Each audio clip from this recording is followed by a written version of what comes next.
Okay. All right. Well, welcome to the first Zoom call of 2023. That is crazy to say, but yay, exciting. New year, new races coming up, new goals. We're excited. NVDM just had such an amazing 2022, and I think that we're in for a massive 2023. And so I'm super excited for all that's to come. Natasha is still out of town. She will be back next week. Yay, we're going to have our awesome leader back leading these calls. So it's me tonight with the help of the other coaches, and we've got some stuff to cover. And so just to make sure we're super sensitive of all of your time, if this is your first time tonight to jump on the Zoom call with us, we try to get it done right at 6:30. If you have questions about anything that we're talking about tonight, feel free to put them in the chat and we'll answer those as they come up. And so tonight's call is going to be a little bit of housekeeping stuff as we kick off the new year. And then a lot of us have some standalone races coming up. So not triathlon races, just like pure running races. Like I know a lot are doing 3M. And so we're going to talk a little bit about how we approach those standalone races as opposed to just a triathlon, because it is different, but it is similar. And that kind of goes along with our A and B race topic. And then I have a couple of coaches on that are going to talk about their goals for the year, because I think it's important for the athletes to know what we're all working on as well. So because we all have goals that we want for you guys and for ourselves. And so we're going to share some of those to kind of hopefully inspire and get you thinking about what you want for 2023. So first, some housekeeping stuff. I'm going to let Coach Mike take that away. So why don't you jump in, Mike, and kind of go over the code of conduct. Yeah, so a couple of housekeeping things. First thing I want to mention, though, is the Zwift stuff that we're going to start doing on Tuesday. So Natasha sent out an email today. Tuesdays moving forward here for the next couple months, we're going to get back into doing some stuff on Zwift as a team. So if you're part of the NVDM Coaching Zwift Club, you'll see some events start populating on Tuesdays. We'll kind of go back and forth between crits, time trials, climbs, stuff like that. So just be on the lookout for those. If you're not a member of the Zwift Club, she put some instructions in there on how to join and how to join events and stuff like that. So, but if you have questions, reach out to your coach. And as always, if that stuff works with your training plan, great. If not, and you want to do it, like reach out to your coach and let's, make sure everything, lines up in terms of like what you're preparing for and then the effort you're doing, like on Tuesdays to stay. So knock that out real quick. And then the other thing I wanted to touch on was code of conduct. We sent out a mass email a couple of days ago, maybe a week ago, with the updated NVDM coaching code of conduct. And so this is something moving forward that all new athletes are going to have to agree to as they sign up for us. But really just wanted to get something out there for us. I mean, internally, we've always kind of talked about, doing things the right way, treating people with respect, obviously racing clean, stuff like that. Those are things that I think all of us strive to make sure that we're doing correctly. And so we just wanted to kind of make it a little bit more formal in terms of putting it out there for new athletes coming in. Hey, this is like our standards as coaches, as an athletes. And then we just wanted to send that to you guys to make sure that, you guys were all on the same page in terms of what we're kind of thinking. So if you have questions about the code of conduct, now's the time to ask, on this call. Obviously, you can reach out to your coach or Natasha or myself, and we can answer any questions. But there really isn't anything in there that I don't think anybody would have an issue with. Biggest things in there is just basically just, treating people with respect, cheering people on, like just trying to be like a great all around human being. And then obviously racing clean and being in line with all of the like the Olympic or USA Triathlon, anti-doping, USADA, like all that stuff that, when you sign up for an Ironman or sign up for a USA Triathlon event, you have to sign those waivers and anti-doping stuff. So again, that's kind of the gist of the code of conduct. We just wanted to formalize it and then obviously send it out so that everybody could take a look at it. So does anybody have any questions on the code of conduct moving forward? Did everybody get the code of conduct? Yes. Okay. And if there are questions about like the racing clean and some of that kind of situation, a lot of that information, like Mike said, is on the USAT website and like lists of things that you can and can't take and all of that kind of stuff. So if you're curious about what that looks like, it's all pretty clear on that website. So, but yeah. Let me add one more thing real quick. I would say if you're somebody who is on prescription medication prescribed by your doctor, I would double check that on the website to make sure that that is not something that is on the banned substance list. I mean, obviously, as a pro, as an elite age group athlete, like you got to be on top of that. We've spoke about this internally. I come from college athletics, so like obviously NCAA testing, drug testing, stuff like that. It's something that we did all the time. So, but if you're somebody who doesn't come from that world where drug testing is a thing, then it can kind of be, out of sight, out of mind sometimes. So I would say if you're taking prescription medication, for sure, double cross-reference that with the banned substance list that is on USA Triathlon's website, USADA's website. And if it is on there, then there's steps you can take to get waivers and stuff like that. But we want to make sure, I think this is the big thing, even if you are not competitive at the top of your age group or pro, we still want to abide by the rules that are set in place, because there's probably somebody out there that you're beating who is not taking a banned substance. So that's kind of like just from a morality standpoint, and for the whole ideology of racing clean and fair play and all those things, double check those things. If you have questions, please reach out to your coach, reach out to me, reach out to Natasha, whoever, and we'll get it squared away. So perfect. Great. That's good. Yeah, but just definitely ask any of us if you have questions about that once you've read it over. But just, we're a family, and we just want to make sure that we're supporting each other, and all of it would, with the clean racing would be done innocently. We just want to make sure that all of you guys are covered and that NVDM is covered, and that we're just the best representation of who we can be for our company and our team. So anyway, let us know moving forward if you have questions about any of that, or the code of conduct, or the expectations moving forward. So I think that just also sets us up for a really good foundation for 2023 as well. Okay, so the question that came in was really good. It was about standalone races. So if I'm racing in a half marathon or a full marathon, and coaches, please do not hesitate to jump in on any of this if you have comments or what you're telling your athletes or questions that you're having about these races as well. But it was, how do I race those differently than I'm racing like a half Ironman or a full Ironman? What should my expectation be for my times? And then what does it look like to run that race in terms of pacing? And, you're not coming off of a swim and a bike. So what will that look like when you are competing in those races? How do we treat those B races as opposed to our A races? So just kicking off the year, you're going to have your A races that you've talked about with your coach. Usually you'll have 1 or 2 of those a year. And those are the races that you are building for weeks, if not months. And those are going to be your peak performance races, your goal races, the ones that you have, like where you want to nail all 3 disciplines, or you want to nail that pace time, you want to nail the fueling. All of that is perfectly lined up by the time you get to that A race. So that is your big goal, either for the spring or fall, or you may have a race during both. So those are our big, all our eggs in that basket race, right?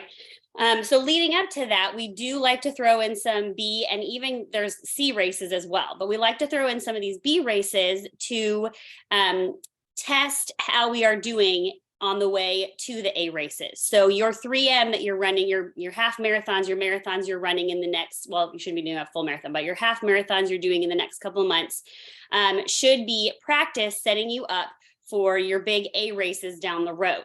And so the purpose of these B races, you're still racing these races. These are still a race. You're still giving 100%.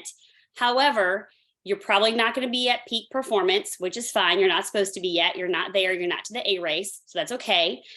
So you're still racing these like 100%. You may not taper as long for these. So when you're getting close to a race and you and your coach have talked and it's a B race and you're seeing not a lot of taper on your calendar, there's a reason for that. We're using it as practice. We're getting your body ready for that A race and building that endurance and that fitness. So you may not have the taper that you're used to seeing for your big A race down the road. So we're just continually training that body, and we're using those B races to train and get ready for then the big one. It's a perfect opportunity. And this is one thing that I know a lot of us have been talking to our athletes about, but testing out your nutrition plan and testing out your gear. So socks, shoes, how much carbs and sodium are you taking in, making sure you're taking it at the right mileage. So you're using those B races to set yourself up for really solid fueling and clothing and all of the technology that you use for that A race. So you're working out all those kinks. So when you cross that finish line at that B race, you're then going to make your list of here's what worked that I'm going to carry over to my A race. Here's what didn't work that I'm not going to carry over to my A race. So all those different little points, I mean, from what you had the days before for fueling and for hydration, what you had for breakfast that morning, you're pacing out on course, you're fueling, all of that, the whole mindset is getting you ready for that A race. So that's what you're keeping in mind. Still giving 100%, but using what information you can from the B race to make that A race as solid and as dialed in as possible. The other question was, I'm coming up to my half marathon. How do I race this differently than a triathlon? So what you're going to do for your halves and your fulls coming up, you are going to treat them like race day. It's still a race day. You're still going to read all of the athlete information and go over the athlete guide and set out your clothes the night before. And you're going to make sure that days leading up to that race, you're fueling well, you're hydrating well. You're not eating any surprise meals or trying new meals or food leading up to those races. And then you're going to show up to that start line ready to go, spraying your step, having good sleep, having a breakfast that your body knows it can handle, having the fueling prepared that you've talked with your coach about, and you're ready to go. You can expect for your halves and your fulls, standalone races, you're going to have a faster pace. We call those open races, open paces for your running races. When you're not having the fatigue from the swim and the bike, expect to be pushing those paces faster on your standalone races. And so sometimes that can be 10 minutes off your time. Sometimes it's just 4 minutes off your time. But you will have faster PRs on those standalone races compared to your triathlons, which makes sense when you're looking at the fatigue your body's been under. So you will be planning on pushing some of those times when you get out on course. The other question that was part of that was pacers. So when you show up at these races and you have these pacers with the signs, that are like 3 hours, 2 hours, 1:30 to 1:45, should you use a pacer? My suggestion is the days leading up to the race to sit down and figure out what your goal time is. When do you want to cross that finish line? And then you work backwards from there with your paces. So you figure out you should be getting negative splits on race day. So faster as the race goes on, and you figure out then what each mile pace you're wanting to hit. That way, your peace of mind of looking down at your watch or when it dings through that you're at mile 2 and you're hitting your 9-minute paces, you're right where you're supposed to be in that moment. So I'm a big fan of already having penciled the paper so you already know which mile you're looking at for each pace, roughly, right? So it's just kind of a ballpark. So with those pacers, they can be really, really helpful in when you're starting the race, you're at the start line, you have all that adrenaline just like coursing through, you're training, you're ready, there's race day excitement, and then they shoot the gun off and you're ready to go, and that adrenaline kicks in, and all of a sudden you're doing 6 50-minute miles and you're just flying, right? And that's way past what you're wanting to do, and all of a sudden you get to mile 4 and you're exhausted. The pacers are really good to help you kind of pull that back. So you want to finish in 2 hours, just kind of be standing around the 2-hour people. That means you won't have to hopefully be dodging people and no one's dodging you. You're kind of starting at that 2-hour mark. As the race goes on, if you want to move past that and your paces are picking up and you're getting those negative splits, you have the freedom then to do that. But the beauty of the pacers is it kind of pulls back a little bit of that adrenaline rush that you get when the race starts, and then it helps you to build that effort throughout the race, and then you make the race your own. So you start out with the pacer if you would like, and then you can kind of make the race your own. If you're like, I trust myself, I trust my plan, I know what I'm doing, and you can figure out in the pack where you belong, then you get yourself set up, you have your pace, you go run your race. Some people like the pacers, some people would rather get out there on their own. It's totally up to you. If it's kind of a first time and you want a little accountability, it is nice to kind of have that in mind, knowing that these people that are around this 2-hour mark or 2:30 are your like-minded runners. Sometimes that helps with just some of that pre-race jitters and anxiety. So there's good things. I've also heard stories of pacers that you're in there and it's supposed to be like the 10-minute mile pace group. And all of a sudden that pacer, who's human and they're doing the best they can, is doing an 8-minute mile. Well, then that totally can throw off your whole race plan. So you still need to be having the racer accountability to do what you need to do on race day. So again, that's why I think it's super helpful to kind of have a written plan. You have your fueling plan, have your pace plan, go over that with your coach so you know what you're trying to hit to get that PR for the day. So that's was my suggestion on pacers. Some people love them. Some people do not want to be around a pacer and they want to run their own race. You have to figure out on race day what's most convenient for you. I just know that initial adrenaline can definitely make a massive difference. But then as the race goes on, you just settle in, you build, you get the negative splits. You're going to know by the end. I tell my own athletes, those last 2 miles are going to hurt. You know they're going to hurt. They're supposed to. It's a race. You push through it. It's for a season. It's a short time. Tell mine this too shall pass. And then you cross that finish line and you've gotten that PR and you're so happy that you did that. So you just push through that mental block of wanting to pull back those last 2 miles and you just push through that. And you get that PR and then you have all this wonderful information you get and data you get to learn from to apply to your ARICS, whatever that looks like. So anyway, that was the information. I hope that helped with some of the pacing questions. Let's see, does anyone have experience with, the lever movement system for the treadmill? Oh, these are just regular questions. Okay, hold on. All right, so wait, does anyone have any questions about pacers first before we go on? No? Standalone questions, standalone race questions, A, B, no? Okay. Mike, do we need to just start going through these questions and then I'll let Ashton and McKenzie do their thing? No, because it's just Simon talking in the chat. So okay, so we're good. Yeah. Okay.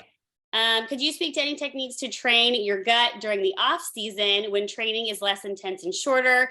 I don't feel the need to fuel with carbs and sodium when I'm doing a 45-minute to an hour and a half workouts. Also, I feel my body doesn't absorb water effectively. Any way to improve that? That's a good question, Tim. Really good question. For my athletes, I keep training them as much as possible during the off season with carbs and sodium to keep your stomach used to it, not as intensive, but I still have them taking it in and planning it out.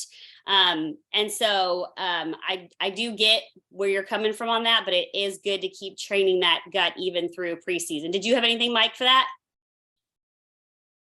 I was just going to say, Tim, it kind of really just depends on volume. So like if you're in the off season and you're somebody who, maybe you're somebody who does 10, 15 hours a week, typically like during the lead up to a half Ironman or Ironman or whatever. And now you're down to maybe under 10 hours. It's really like at that point, fueling becomes more about recovery. And, if you're doing sessions under 60 minutes and there's like no intensity to it, then the fueling is not necessarily key for like actually getting you through the session. So I think you just got to kind of play with it a little bit.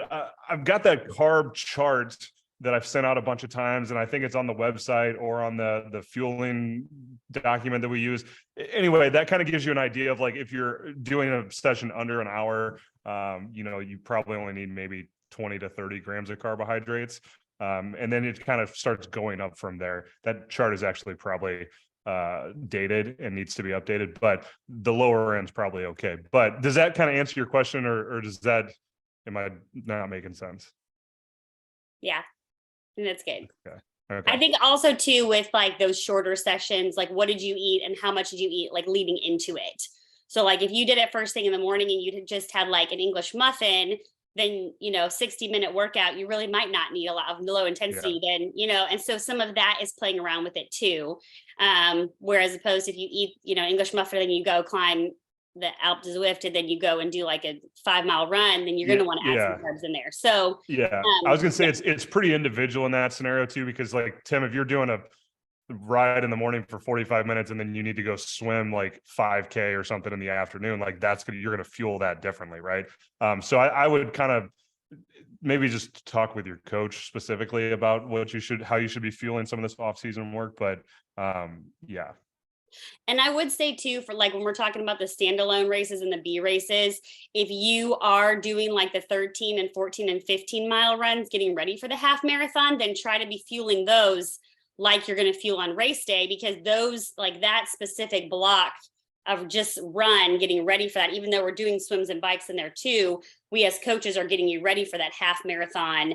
Then the expectation is you're using those run sessions to get ready for it. Like if we wiped away the swim and the bike, you're still having all those run sessions to gear up for the half. You should be training your stomach for those.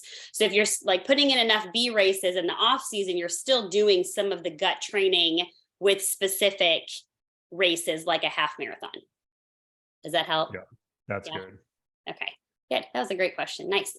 Okay. So I think that's it for the questions that had come in about pacing and A and B races and standalone races. So I just thought it would be neat. I know some of you, we've talked a lot about goals for 2023, like with our individual athletes, but our coaches also, our whole coaching team, like we all have our own goals and things that we're working towards. And I thought it might be fun to hear what some of our athletes or some of our coaches are working towards this race season.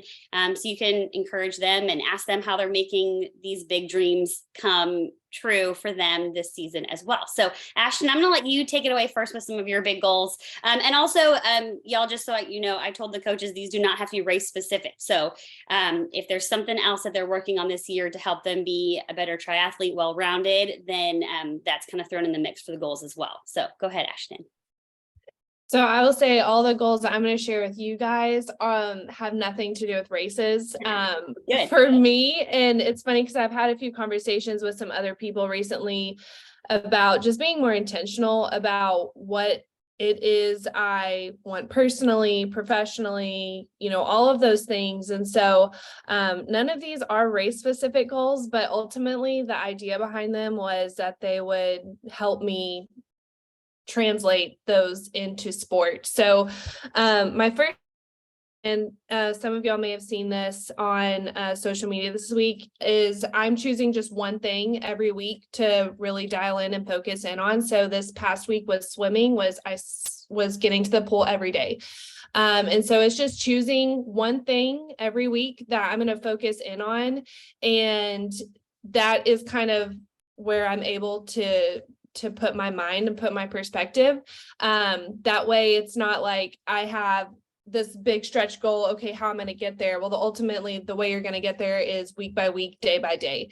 And so just having that one thing that I'm focusing on. The next thing that has been a goal in our house is, and I know this isn't for everyone, but we are not sleeping with our phones in our room anymore. So we bought an alarm clock. We charge our phones in the kitchen now. And the main reason for that is because Jared and I are notorious for waking up in the middle of the night because both of our minds are completely just always going. And the first thing we do is grab our phone. And then whether we're looking at the news for him or I'm just, taking notes or scrolling social media or whatever, you're then up for 15, 20 minutes. And then it's harder to go back to sleep. So we are not sleeping with our phones in the room anymore. And whenever we wake up in the morning, we're trying to at least have an hour buffer between the time we wake up and the time that we really start picking up our phone and scrolling and doing all the things. That's been really good mentally, just to kind of like prepare your mind for the day and not immediately get zoned in on what everyone else is doing or what is going on. I know, again, that's not really reasonable for everyone or not something that everyone can do, but it's been really good for us to have that separation, if you will, because that's needed and you need your own space. And then last is communication. I am not the best communicator. If you've ever texted me, I'm sorry. If you've ever sent me a message on Instagram, I'm sorry. I read it and I promise I reply in my mind, but I'm trying to be more intentional with my communication. So as an athlete, that means whenever I'm making notes to my coach, I'm not just being like, yes, this was great, or yep, got it done. It's being intentional with, okay, how did I feel during this? Was it too easy? Was it too hard? How did I feel? Am I just like blah? Even if I don't have the words to say, sometimes just saying, hey, I'm not really sure, I need to think about this, or just taking that time to think about it before I put my notes in. And then as a coach, whenever I am reviewing athlete workouts, like being intentional, what did we miss here? What did we do well here? And really taking the time to have a conversation with them whenever we are talking about workouts and talking about their training. And so those are 3 things that I'm really focusing on for this year. And ultimately, again, I feel like if I'm intentional in those areas, they'll translate over into sport. So yeah, there you go. That's great. Thanks for sharing those. That's awesome. McKenzie, did you have a couple that you're going to share with us too?